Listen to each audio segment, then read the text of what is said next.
Hello guys, welcome to my channel, and in this video I'm going to show you how can you save your battery health on your iPhone, and especially the latest generation of iPhone where the battery health goes a lot faster. In this video I'm going to help you in every single segment that I can possibly show you. So in this video I'm going to show you how can you keep the most battery life on your iPhone so that you can use for a longer period of time and get the best value when you just use this phone and get a new one and sell the old one. So this is a very good and amazing tips and amazing video for you guys, especially who want to learn it a lot. People want to use the iPhone for a longer period of time for a better resale and for the betterment of better gaming experience, better movie watching experience. All of those things you need a good battery life.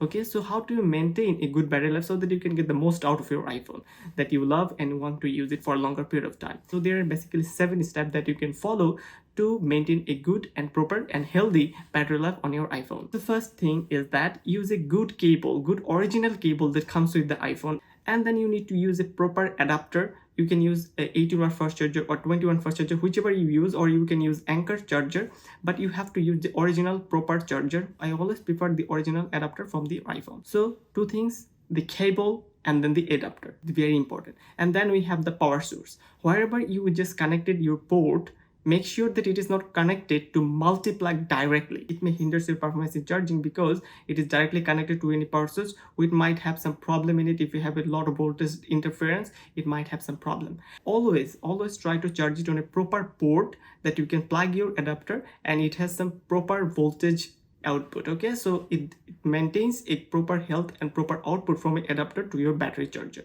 It is very important, keep in mind that. So the cable, adapter and proper plug to charge it. And the third most tip is that you need to charge it within a behavior. Suppose you charge it between the 20% of your charge and the highest of 90%. I normally charge to 20%. I normally don't go below that because when you go below 20%, there is a lot of stress on your battery. On those less amount of juice, it won't perform really well. And don't charge it 100% all the time. Sometimes you can do to recalibrate it because iPhone have a habit. If you charge it from 20 to 90%, it will keep a proper balance and it will be habituated with a proper habit, because we as a human, we like to stay within our habit. What we like, we want to do this thing again and again. Same thing for electronics. If you just charge it within a proper habit, like 20% to 90% or 30% to 90%, depending on your use, it is always recommended to use and charge your smartphone at a proper stage, like 20% at the minimum, and the highest you can go up to 95 to 92%, because don't overcharge it and don't overcharge it over the night, which is really bad thing. Many people in the community says that they're using iPhone 13 Pro for 2 months, but they just got to 93%, whereas I have 100% battery health. So this is the thing that you understand. You need to keep your battery proper health if you want to use it for a longer period of time, which is the phone you love to use all the time. And many people want to do that, and the resale value is amazing, or you know that on iPhone. Always use proper cable, adapter, proper multi-plug, and get a proper habit of 20 to 90% charge all the time. Then don't charge overnight and turn on the battery optimize option in your settings. Okay, so this is a very important. Just turn the optimizer, because as you see, when you charge your smartphone, when you go up to 80% to 82%, then the charges very slowly. Although you are using a 20-watt fast charger, but 30 to 80% is really fast, because then we have the most proper output from the adapter, and then we have 90% to 100%. It takes a lot of time to charge, because in that moment the battery is optimizing it so that it doesn't go below 100% very quickly, and it will directly hit the performance of the battery. It is really bad for your battery health. And if you turn the optimizer on, it will charge very slowly so that it can keep your battery health really awesome. And number 6 step is very simple. Just don't play high intensive game like PUBG New States, the Call of Duty and Genshin Impact, really high intensive game all the time or most of the time. You can play it 1 hour, 1.5 hours at most. Just don't play it for 2 or 3 hours. It destroys battery. Not only iPhone, any Android phone, iPhone, whatever you say, it just destroys the battery life in it, go to hell. So I always suggest you to play the game very smoothly and just play the game very properly, appropriately. And the phone is not just for playing game, it is for many purposes. If you want to game a lot, a whole day, all night,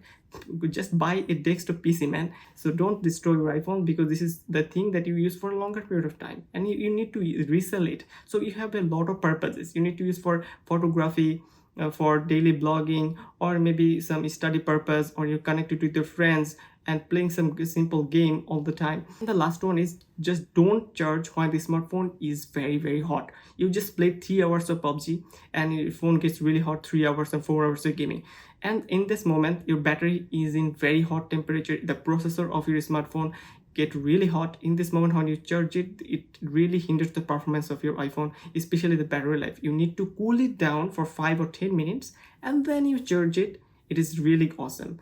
And when you just cool it down, the battery life will cool it down, and then you charge it, it will be really optimized for you to charge. And then you can charge it, and then after the charge you can play the game or take videos or take photos or do your daily stuff. So all the things that I have listed here are super important, and I have talked about in many groups, and so a lot of problem lot of people have. Within 1 month they just destroyed 5% of battery life, which is ridiculous. And how can you solve this problem? Just whatever I've said there, whatever the points I have said there is super important. Just remind you again, the good cable, good adapter, original adapter, and keep the optimizer on, and don't charge overnight or overcharge it. Create a habit of charging like 20% to 90% charge. Just do it like that, or 30 to 90% charge most of the time. Don't go below 20% or don't go below 30%, and don't go up the 95%. Okay, so which is really important. And just don't play game all the time. Don't make it heated up all the time, which really hinders, that destroys your performance on your battery health. So that's all for it, guys. I hope you get a lot of idea how can you keep the most out of your battery life on your iPhone, and it is working for all the series. I hope you like the video, and subscribe and share as much as possible, and share it so that people understand the importance of it. How can they use their iPhone most optimized way with the proper battery health? So I will catch up in the next video. Till then, take care. Bye bye.